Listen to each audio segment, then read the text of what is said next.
اعوذ باللہ من الشیطان اللعین الرجیم بسم اللہ الرحمن الرحیم الحمد للہ رب العالمین الصلاۃ والسلام علی سیدنا و نبینا و طبیب نفوسنا بالقاسم محمد وعلی آلہ الطیبین الطاہرین المعصومین الذین اذهب اللہ عنہم الرجس وطہرہم تطہیرا واللعن الدائم على أعدائهم أجمعين أما بعد فأعوذ بالله من الشيطان الرجيم بسم الله الرحمن الرحيم حافظوا على الصلوات والصلاة الوسطى وقوموا لله قانتين فإن خفتم فرجالا أو ركبانا فإذا أمنتم فاذكروا الله كما علمكم ما لم تكونوا تعلمون۔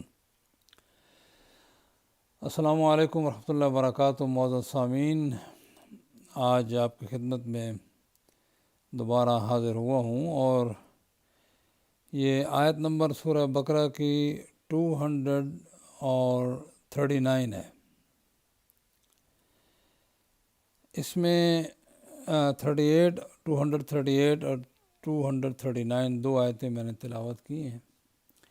اللہ رب العالمین نے ارشاد فرمایا ہے کہ اپنی نمازوں کی حفاظت کرو اور خصوصاً صلاۃ وسطیٰ کی حفاظت کرو اور خداوند متعال کے سامنے عاجزی کے ساتھ پیش آؤ۔ عزیزان گرامی، ابھی سورہ بقرہ ہی چل رہی ہے اور دوسرا پارہ تقریباً اپنے اختتام کو پہنچ چکا ہے۔ اس تمام سورہ کے ابھی تک جتنی آیات گزری ہیں ان میں تقریباً 9 مرتبہ قرآن مجید نے نماز کا تذکرہ فرمایا ہے، اور آپ مختلف اینگل سے گفتگو فرمائی اور ہر جگہ جو ہے وہ یہاں بھی نمازوں کا تذکرہ ہے کہ نمازوں کی حفاظت کرو اور خصوصاً صلاۃ وسطیٰ کی۔ بہرحال علماء نے باز کر کے احادیث کے ذریعہ صلاۃ وسطیٰ ظہر کی نماز قرار دی ہے، لیکن کچھ تو کہتے ہیں کہ ساری مختلف حالات کے لحاظ سے صلاۃ وسطیٰ بنتی ہیں۔ چونکہ اس زمانے میں ہوا کیا کہ ظہر کی نماز پہ لوگ آنا گرمیوں کے دنوں میں کم ہو گئے، پیغمبر اکرم تشریف لے آئے اور لوگ کم ہوتے جائیں، تو یہ آیت مبارکہ نازل ہوئی کہ تاکہ وہ صلاۃ وسطیٰ کو تو چلیں ظہر کو لے لیں، لیکن کچھ علماء کہتے ہیں کہ ہر علاقے کے لحاظ سے وہ نماز جو ہے اس کی وہ صلاۃ وسطیٰ بن جائے گی، اہمیت کے لحاظ سے، حالات کے لحاظ سے۔ لیکن بہرحال حضور کے زمانے میں جس انداز سے بیان ہوا ہے وہ صلاۃ وسطیٰ، صلاۃ ظہر کو کہا گیا۔ اللہ سبحانہ و تعالیٰ نے نماز پر اتنا زور دیا ہے کہ میں حیران ہوتا ہوں کہ اس کی وجہ بہت سیدھی اور سمپل ہے کہ سبحانہ و تعالیٰ کی منشا یہی ہے کہ وہ لوگ اس سے آ کر باتیں کریں، اس پر ایمان رکھنے والے اس سے میٹنگ کریں، جس کو کہتے ہیں لقاء اللہ۔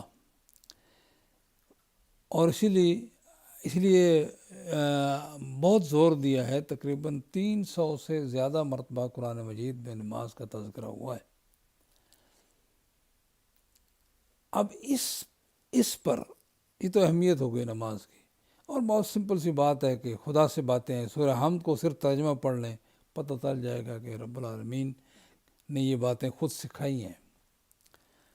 وہ چاہتا ہے کہ مخلوق اور میرے پر ایمان رکھنے والے، میری یوم آخرت پر ایمان رکھنے والے اس طرح میرے سامنے آئیں، مجھ سے باتیں کریں۔ لیکن اسی پر حملہ کرتا ہے شیطان۔ ظاہر ہے کہ اس کا مقابلہ ہے رب العالمین سے۔ وہ بندے کو جو ہے وہ اللہ سے کاٹ دینا چاہتا ہے کہ خدا اور بندے کا تعلق نہ رہے۔ اس لیے نماز کی اہمیت ایسے ہے کہ ایک آدمی خدا سے بات ہی نہیں کرتا، پھر کہتا ہے میرے ماں باپ کو بخش دو، میرے بچے جو بیمار ہیں صحت دے دو، ان کی ملازمت، یہ کیا بات ہے؟ یعنی جو بات اللہ نے فرمایا کہ ضروری امر یہ ہے کہ میرے ساتھ یہ ضروری ہے، یہ واجب ہے، اس کو نہیں چھوڑنا ہے، میرے ساتھ آ کر بات کرو، لیکن بندہ ہے کہ وہ بات نہیں کرتا، لیکن پھر وہ دعائیں بھی اسی سے مانگتا ہے۔ یہ بھی غنیمت ہے کہ اس سے مانگتا ہے، بتوں سے نہیں مانگتا، درختوں سے نہیں مانگتا، لکڑیوں سے نہیں مانگتا، اور جانوروں سے نہیں مانگتا، چلے خدا سے مانگتا ہے، لیکن اللہ نے فرمایا کہ یہ ضروری ہے، اگر یہ رابطہ کٹ گیا تو اس کا تمہارا ہمارے ساتھ کوئی رابطہ نہیں ہے۔ وہ نافرمانوں کے بھی، نہ ماننے والوں کے بھی ویسے تو حاجات پوری فرماتا ہے، اس کو کرنی ہے، لیکن بہرحال محبت کرنے والے جو ہیں ان کو تو خدا سے رابطہ نہیں کرنا چاہیے۔ تو سبحانہ و تعالی نے اس کو بڑی اہمیت دی ہے، اور بڑے ایک لفظ آگے قرآن مجید کی آیہ مبارک آئے گی کہ اقیم الصلاۃ ولا تکونوا من المشرکین، نماز قائم کرو اور مشرک نہ بنو۔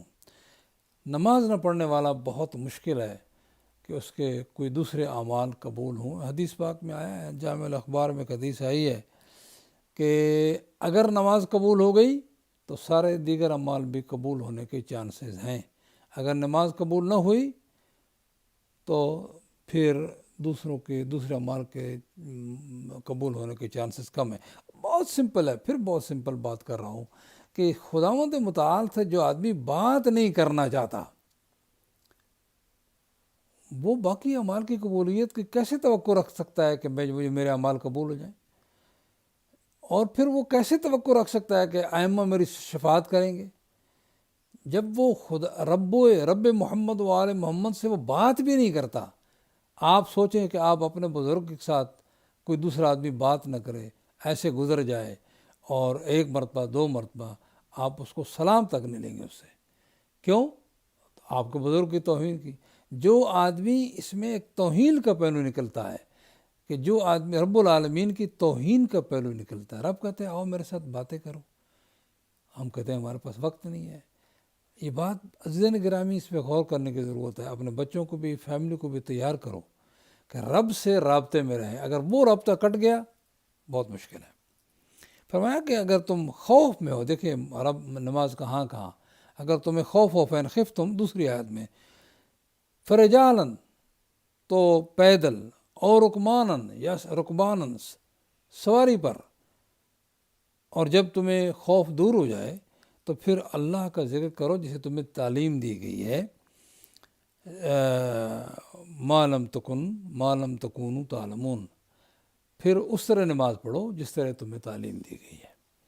یعنی اٹھتے بیٹھتے، چلتے اور سواری پر تب پڑھو جب خوف ہو، کسی چیز کا بھی خوف ہو، بیماری کا خوف ہو۔ مثلا ایک آدمی جو ہے وہ جہاز پہ جا رہا ہے، ایک آدمی جو ہے وہ ٹرین پہ جا رہا ہے، ٹرین نکل جائے گی، اگر وہ نیچے اتر کر پڑتا ہے تو نماز شروع کر دے ایک دفعہ قبلہ کی طرف منہ کر کے، کسی جگہ تو قبلہ کی بھی رعایت ختم ہو جاتی ہے، لیکن نماز شروع کر دے۔ نماز کسی صورت میں کھڑے ہو کر نہیں پڑھ سکتا، بیٹھ کر پڑھے، بیٹھ کر نہیں پڑھ سکتا، لیٹ کر پڑھے، لیٹ کر نہیں پڑھ سکتا، اشارے سے لیٹ کر اشارے سے پڑھے، اگر اٹھ کر یعنی ایسے اشارے سے نماز پڑھے۔ ایک آدمی نے چھوٹے امام سے پوچھا، ایک آدمی کو درندے نے گھیر لیا ہے اور کوئی راستہ نہیں ہے لیکن نماز کا ٹائم بھی ہے۔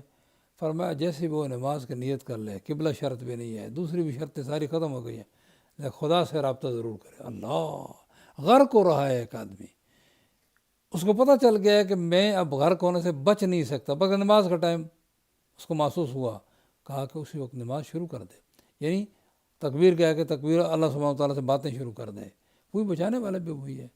آج جو مشکل آئی ہوئی ہے نا، اس مشکل کا حل بھی جو ہے وہ نماز میں ہے۔ ان دنوں میں جو گزر رہے ہیں، جن دنوں سے ہم لوگ اور دنیا گزر رہی ہے، نماز کے مسائل سیکھو، نماز کے الفاظ کو صحیح کرو، معانی کو سمجھو، اس وقت کو غنیمت جانو۔ اگر آپ نے اس وقت کو اس پہ خرچ کر دیا تو یقین جانیں یہ آپ کا وقت ساری زندگی کے اوقات میں سے بہت افضل وقت ہوگا، اور رب کریم کے ہاں آپ کا مقام بلند ہوگا۔ اس سے فائدہ اٹھاؤ۔ یہی خداوند متعال کی طرف سے بسا اوقات جو ہیں وہ مہلتیں ملتی ہیں۔ امام موسیٰ کاظم علیہ السلام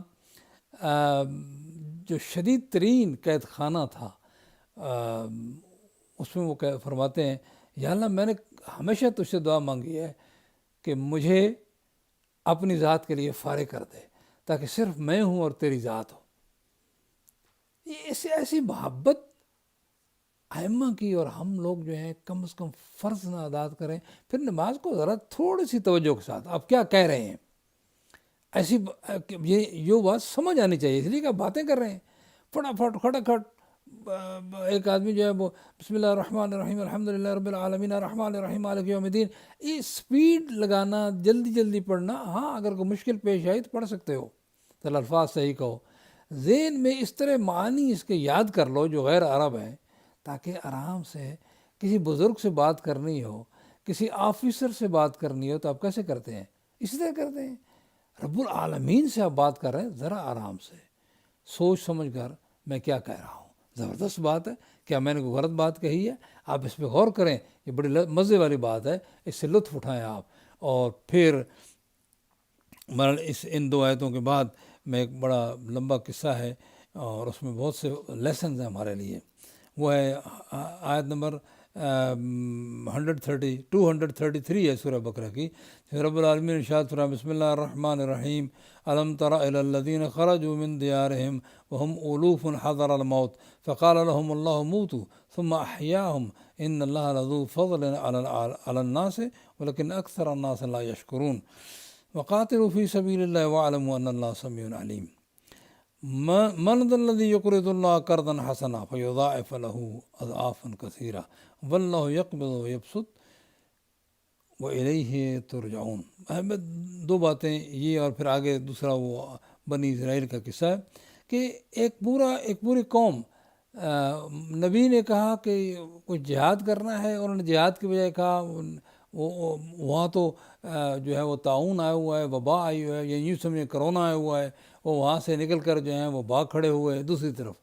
جب دوسری طرف گئے تو راستے میں پھر وہی، چونکہ یہ جرثومت پیچھے چلتا ہے، جیسے آج کوئی پناہ گاہ نہیں ہے، یہاں سے بھاگو کہیں اور چلے جاؤ، پاکستان چلے جاؤ، انڈیا چلے جاؤ، مڈل ایسٹ چلے جاؤ، ویسے بھی سارے ایروپلین بند ہیں، راستے ہی بھاگنے کے ختم ہو گئے ہیں، تو لیکن کوئی دوسرا راستہ نہیں ہے۔ تو وہ نکلے، آگے جا کر اسی جرثومے نے ان کو پکڑ لیا طاعون نے، اور سارے مر گئے۔ پھر حضرت حزقیل نے، پیغمبر گزرے، دیکھا سارے یہ تو میتیں پڑی ہوئے ہیں، کہا یا اللہ تم ان کو زندہ کرو، کیسے زندہ کرو گے؟ تو ان کو اللہ تعالیٰ نے ان کی دعا سے زندہ کر دیا دوبارہ۔ اس واقعے سے پہلا واقعہ یہ آتا ہے کہ اگر بچ سکتا ہے انسان تو کوشش کرنی چاہیے، چونکہ زندگی بڑی قیمتی ہے، یہ زندگی واپس لے لی گئی پھر واپس نہیں ملے گی، بہت کم لوگوں کو ملی کہ جو جیسے کہ اس قوم کو ملی، یا دوسرے رجت جس میں ہوئی ہے یا ہوگی، لیکن اس زندگی میں ہی ہم نے اپنی آخرت بھی بنانی ہے۔ تو ابھی کیا کرنا چاہیے ہمیں ان حالات میں؟ یہ تو جان چھوڑنے والا ہے یا نہیں ہے، لوگ کہہ رہے ہیں 6 مہینے سال، اسی دوران اپنی اصلاح کرنی چاہیے، اپنے عقیدے کی اصلاح کرنی چاہیے، اپنے اعمال کی اصلاح کرنی چاہیے، رب کو راضی کر لینا چاہیے۔ کوئی نہیں، امیر المومنین فرماتے ہیں مجھے اس بات کی پرواہ نہیں ہے کہ موت مجھ پہ آ پڑے یا میں موت پہ جا پڑوں، اس لیے کہ امیر المومنین کو یقین تھا کہ میں جس راستے پہ چل رہا ہوں وہ 100% صحیح ہے۔ تو ہمیں الحمدللہ ہم یہ دعویٰ نہیں کر سکتے، ہمارے ساتھ غلطیاں موجود ہیں، امیر المومنین جیسا دعویٰ نہیں کر سکتے، لیکن موتیں تو آنا ہے، موت تو بنی آدم کے قسمت میں ہے، لیکن اس سے پہلے ہمیں کم از کم اپنی اصلاح کر لینی چاہیے۔ عقیدہ کہیں غلط ہے تو اس کی اصلاح، اور اگر اعمال میں غلطی ہے تو اس کی اصلاح۔ آگے فرمایا کہ آیت نمبر 200 اس میں 34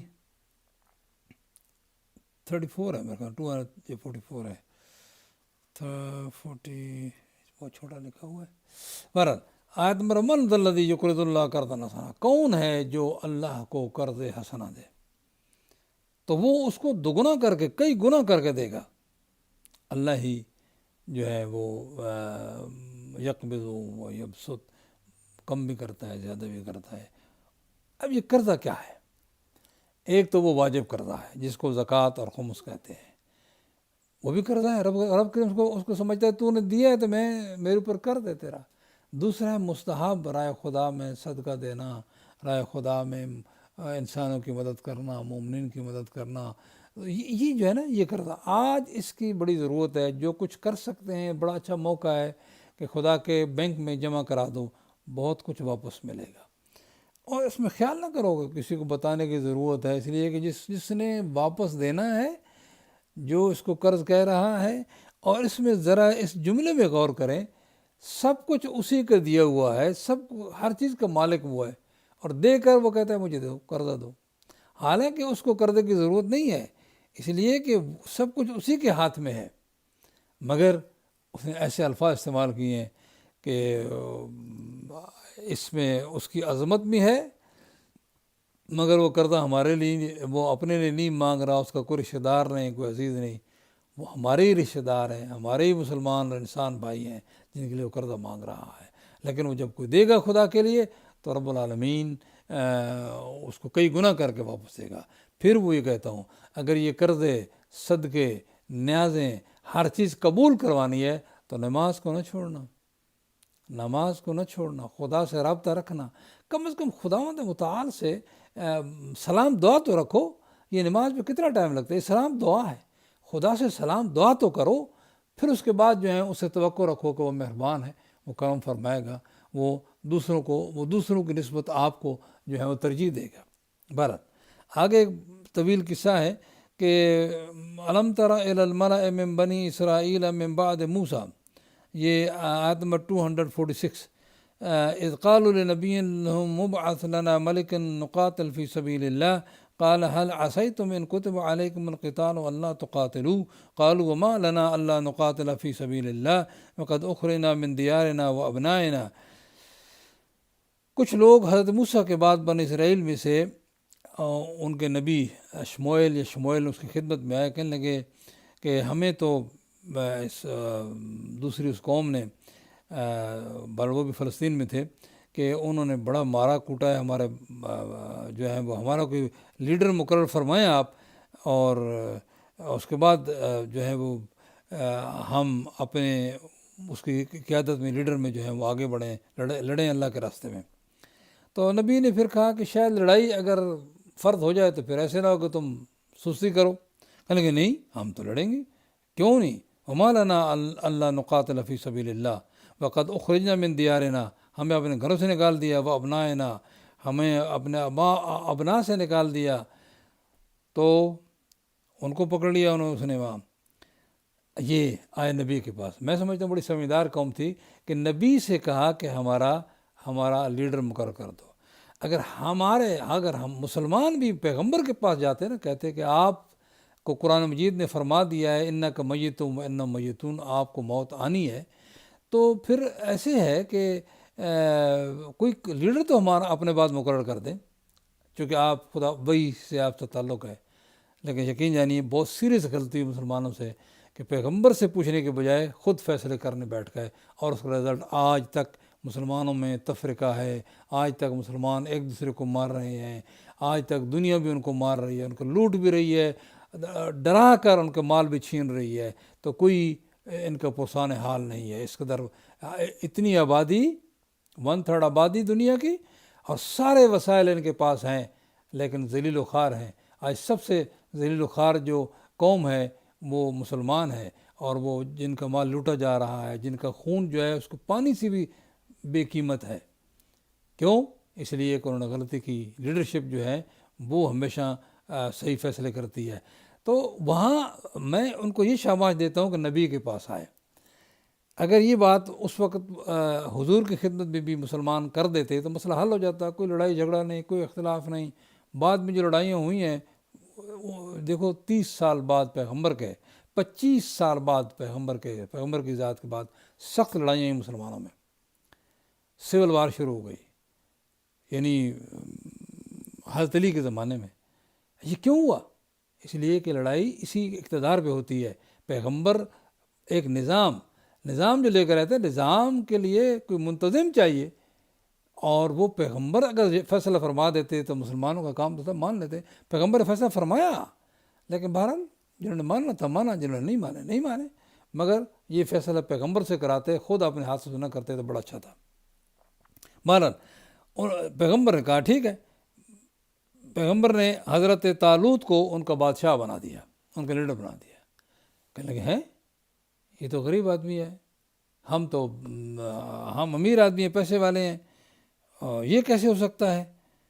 دیکھو اندازہ لگائیں کہ وہ سمجھتے تھے کہ ہم میں سے کسی کو نبی جو ہیں وہ مقرر کر دیں گے، یہ جو کہ ہم بڑے چودھری بنے ہوئے ہیں، یہ سوچ ہر جگہ ہے۔ پھر اس کے بعد پیغمبر نے فرمایا، دو چیزیں فرمائی جو غور کرنے کی بات ہے۔ ان اللہ اصطفیٰ علیکم، یہ میں نے نہیں مقرر کیا، اللہ نے مقرر کیا ہے۔ پھر فرمایا کیوں؟ اس کی بھی ریزن بیان فرمائی، وزادہ بسطۃ فی العلم والجسم، وہ مضبوط ہے جس میں بھی، شجاعت میں تم میں زیادہ ہے اور علم میں بھی زیادہ ہے۔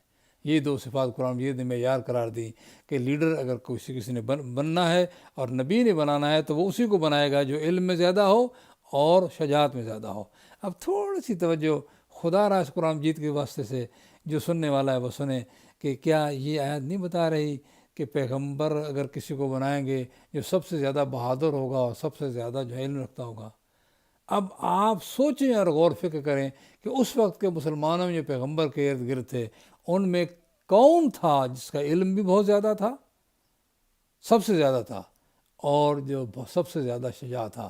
کسی میدان میں اس نے پشت نہیں دکھائی۔ اب بتائیں کہ خدا جل شانہ اور اللہ جل شانہ اور رسول گرامی اور قرآن کا جو مزاج ہے وہ کیا کہتا ہے؟ مسلمانوں سے یہ غلطی ہو گئی اور اس غلطی کے نتیجے میں آج تک وہ بھگت رہے ہیں جو خمیازہ بھگتنا تھا۔ اللہ آج بھی اگر اس بات کو لے کر غور و فکر کر کے وہاں واپس جاؤ اور سوچو کہ کس کو ہونا چاہیے تھا، آسان ہے فائنڈ کرنا۔ واللہ یؤتی ملکہ من یشاء واللہ واسع علیم۔ اس طرح جو ہیں وہ خیر انہوں نے بڑے لے دے کر کے مان تو لیا، لیکن کہا کہ نشانی کیا ہے؟ نشانی یہ ہے کہ وہ جو صندوق تھا جس میں حضرت موسیٰ اور آل ہارون کے جو تھے وہ اس میں پڑے آپس میں، وہ بکس جو ہیں وہ آ جائے گا، آ گیا بکس بھی۔ اب جب وہ حضرت طالوت نکلے اپنے لشکر لے کر تو ٹیسٹ لیا اپنی قوم کو جو ساتھ جا رہے تھے، اس لیے نا جو اندر کا پتہ نہیں چلتا، جس طرح پیغمبر اکرم نے کئی ٹیسٹ لیے اپنے صحابہ کرام کے، اس میں بہت سے فیل بھی ہو گئے۔ تو بہرحال عرض کرنے کا مقصد یہ ہے کہ کہا کہ یہ نہر آ رہی ہے، گرمی سختی، اس میں سے پانی جو پی لے گا وہ مجھ سے نہیں رہے گا، میرے ماننے والوں سے نہیں رہے گا۔ اور اس کے بعد جو ہے وہ کہا کہ جو ایک چلو پی لے تو کوئی بات نہیں، اس کی کوئی مسئلہ نہیں ہے۔ جب وہاں پانی دیکھا، لوگوں کو گرمی کو پیاس لگی، سب نے گھٹ گھٹ کر کے پانی پی لیا، سوائے تھوڑے سے رہ گئے، فیل ہو گئے۔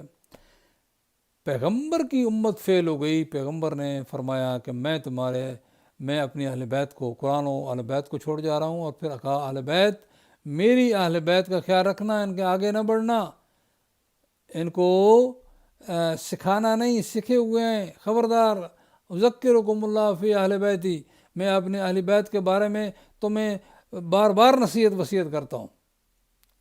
مسلمانوں نے بات نہ سنی اور اہل بیت کو ستایا۔ پیغمبر کے 50 سال بعد پیغمبر کے خاندان کو ذبح کیا کربلا میں، اور پیغمبر کی بیٹیوں کو، نواسیوں کو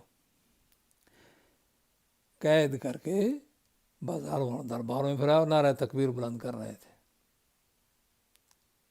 خدا را جب تک امت مسلمہ واپس نہیں جائے گی، غلطی کیا ہوئی، اس امت پر خدا کی طرف سے مہربانی ہونے والے نہیں ہے، یہ ذلیل و خوار ہی رہے گی جب تک واپس نہ جائے۔ غلطی کیا ہوئی ہے؟ پیغمبر کی نصیحت ایک بات نہیں مانی صحابہ کرام نے جنگ احد میں، کتنا نقصان ہوا۔ اور آج پیغمبر کی بیٹی اور پیغمبر کی نواسیوں اور پیغمبر کی اولاد کو اتنا ستایا۔ اس امت نے اگر عزت لینی ہے خدا کے دربار میں، ایک ہی راستہ ہے کہ پیغمبر کے واپس جاؤ اور پیغمبر کے احکامات کے بارے میں سوچو کہ پیغمبر کس کو بنانا چاہتے تھے اور پیغمبر کی آل اولاد کو کیوں ستایا گیا۔ آگے تو مٹ بھیڑ ہوئی حضرت طالوت اور جالوت کی فوجوں میں، اور اس میں حضرت داؤد بھی تھے۔ انہوں نے اپنی غلیل پر چڑھا کر جو ہیں وہ ایک پتھر مارا اسے، حالانکہ جو مسلمان تھے بیچارے بڑے کمزور تھے اور ڈر بھی رہے تھے، کہنے لگے ہیں یہ کیسے ہوگا، اس کے مقابلے میں کیسے لڑیں گے؟ یعنی خود قرآن مجید فرما رہا ہے فلما جاوزہ ہوا والذین آمنوا معہ، مومن ان کے ساتھ جو تھے وہ بھی نکلے، اور وہ جو سب سے پہلے تو کہا لا طاقت لنا اليوم بجالوت وجنود، آج جو ہیں وہ جالود اور اس کے فوج کا لڑنا بڑا مشکل ہے، لیکن وہ لوگ جو اللہ پر یقین رکھتے تھے انہوں نے کہا پریشانی کی بات نہیں ہے، کم من فئۃ قلیلۃ غلبت فئۃ کثیرۃ باذن اللہ، کہ اللہ کی اذن سے بہت سے چھوٹے گروہ جو ہیں بڑے گروہ پر غالب آ گئے۔ یہ ایمان و عقیدہ ہوتا ہے۔ آج دنیا میں دیکھو کون ہے جو تنہا ڈٹا ہوا ہے پوری دنیا کے سامنے، دنیا اس کے ہر چیز اس کے بند کر رہی ہے کہ اس کا حقہ پانی بند کر دو، مگر وہ ڈٹے ہوئے ہیں، اور انہوں نے واقعی ثابت کر دکھایا ہے صرف ایک میزائل سے کہ بہت بڑی طاقت کے دانت کھٹے کر دیے ہیں۔ غور کرو، سوچو اور فکر کرو کہ وہ کون ہے۔ اسی طرح آج بھی مسلمان اس کے ساتھ مل کر اپنی عزت کو واپس لینا چاہیں تو یہی ایک راستہ ہے، لڑائی نہیں، لڑائی کوئی راستہ نہیں، لیکن کم از کم اپنے آپ کو اس قابل بناؤ کہ خدا کے لیے جو ہے وہ استقامت کر سکو۔ بہرحال وہ جب جالوت مر گیا تو پھر اس کی فوجوں کو شکست ہو گئی، فہزموہم باذن اللہ وقتل داؤد جالوت وآتاہ اللہ الملک والحکمہ وعلمہ مما یشاء، اللہ نے حضرت داؤد کو ملک عطا کر دیا، حکمت عطا کر دی، علم دیا اللہ سبحانہ وتعالیٰ نے، اور یہی حضرت داؤد ہیں کہ ان کے بیٹے سلیمان وارث ہوئے ہیں۔ لوگوں نے غلط بات اڑا دی ہے کہ انبیاء کا کوئی وارث نہیں ہوتا، بلکہ وہ وارث سلیمان و داؤد، انہی حضرت داؤد کا جو بادشاہ تھے ان کے وارث جو ہیں ان کے بیٹے سلیمان ہوئے ہیں۔ یہ باتیں بالکل قرآن کے خلاف ہیں، یہ غلط افواہیں ہیں۔ اس کے بعد فرمایا مصلحت جہاد بیان فرمائی، ولولا دفع اللہ الناس بعضهم ببعض لفسدت الارض ولکن اللہ ذو فضل علی العالمین، تلک آیات اللہ نتلوها علیک بالحق وانک لمن المرسلین، تو رسولوں میں سے ہے میرے حبیب۔ پر کہنے کا مقصد یہ ہے کہ یہ بعض لوگوں کے ذریعہ بعض کا اگر دفاع نہ کرتا اللہ تو زمین میں فساد ہو جاتا۔ اس کا مطلب یہ نہیں ہے کہ ہم نے جو ہے وہ بس ہاتھ پہ ہاتھ دھرے بیٹھ رہے ہیں، آپ جی کلمہ پڑھ لیا لا الہ الا اللہ محمد رسول اللہ، بس سارے کام جو ہیں اللہ کے رسول کی طرف سے خدا کر ڈالے گا۔ نہیں، نقل کی ہے خدا نے، کچھ ہم نے کرنا ہے۔ رب العالمین کی بہرحال مہربانیاں ساتھ ہوں گی اگر ہم خدا کے لیے سٹینڈ لیں گے تو، لیکن اللہ سبحانہ وتعالیٰ ہم قدم بڑھائیں گے۔ God helps those who help themselves، اللہ اس کی مدد کرتا ہے جو اللہ کی مدد کرتا ہے۔ اللہ کی مدد کیا ہوتی ہے کہ ہم نے جو کر سکنا ہے وہ کریں ہم، پھر خدا کی مدد جو ہے وہ شامل حال ہو جاتی ہے۔ ان تنصروا اللہ ینصرکم ویثبت اقدامکم، اگر تم اللہ کی مدد کرو گے اللہ تمہاری مدد کرے گا۔ مقصد لڑائی کا نہیں، ہر جگہ دنیا جہان کے کسی بھی سسٹم میں مسلمانوں کو جو ہے وہ احسن طریقہ یہی ہے کہ وہ خود بھی پلاننگ کرے، اور اللہ سبحانہ وتعالیٰ نے بہرحال ایک جو ہوتا ہے نا جہاد، اس کی یہاں بات کرنے کی ضرورت، ہمیں اب یہاں جہاد کون سا کرنا ہے؟ ہمیں یہ جہاد کرنا ہے کہ ہم نے علم حاصل کرنا ہے، دین اسلام کا پہلے احکامات کو صحیح کرنا ہے، اور 12 امام نے آ کر سب سے پہلے اپنے جد کی طرح کہنا ہے قرآن مجید پڑھے ہوئے ہو، قرآن مجید پڑھو، جی ہم نے 70 سال ہو گیا نہیں پڑھا۔ سبحان اللہ، تم کیسے مومن تھے کہ تم نے قرآن مجید نہیں پڑھا؟ تو مطلب کہنے کہ یہ ہے کہ قرآن مجید اور قرآن مجید کے احکامات پر ہم کوشش شروع کر دیں جتنا کر سکتے ہیں، آگے خدا پہ چھوڑ دیں، وہ مہربان، وہ جاننے اور سننے والا ہے، وہ آپ کی اور ہماری مدد فرمائے گا۔ میں سمجھتا ہوں کہ یہ بھی اللہ کا فضل ہے کہ جو اس نے دفاع کا حق دیا ہے ہر کسی کو۔ تو بہرحال پھر میں پہلے بھی کہا کہ لڑائی مزاج اسلام کے مطابق نہیں ہے، لیکن اگر لڑائی مسلط ہو جائے تو پھر اسلام اجازت نہیں دیتا کہ لڑائی سے بھاگا جائے۔ خدا ہمیں توفیق عنایت فرمائے کہ خدا لڑائیوں سے اس انسانیت کو بچائے، بلکہ انسانیت سوچے کہ لڑنے میں ہمارے فائدے نہیں بلکہ مل کر رہنے میں ہمارے فائدے ہیں، جینے میں ہمارے فائدے ہیں۔ اور اللہ رب العالمین آپ کی حفاظت فرمائے، ہماری حفاظت فرمائے، اس بلا سے بچائے ہمیں اور ہمارے بچوں کو۔ والسلام علیکم ورحمۃ اللہ وبرکاتہ۔